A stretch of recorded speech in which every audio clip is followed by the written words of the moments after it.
A lengthy letter from Winston Churchill to Time Incorporated founder Henry Lucey, in which Churchill writes about publishing excerpts of his history book in life and blames World War II on the United States' failure to approve the League of Nations after World War I.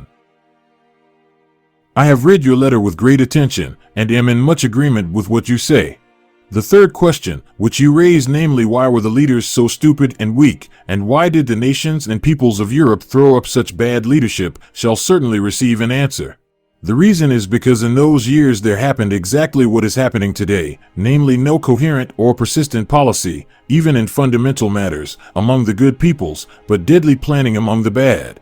The good peoples, as now, drifted hither and thither, to and fro, according to the changing winds of public opinion and the desire of public men of medium stature to gain majorities and office at party elections from electorates, who were absorbed in earning their daily bread, whose memories were short and whose moods changed every few years. There was also, of course, a lack of world instrument of government for the prevention of war. This was largely because the United States abandoned the League of Nations at its birth. The League of Nations made a far better start than the present UNO, United Nations Organization, and the prospects of peace were brighter 10 years after the First World War than they are now, only 2.5 years after the Second. But the lack of willpower and conscious purpose among the leading states and former allies drew us upon those slippery slopes of weak compromises, seeking the line of least resistance, which led surely to the abyss. The same thing is happening now, only with greater speed, and unless there is some moral revival and conscious guidance of the good forces, while time remains, a prolonged eclipse of our civilization approaches.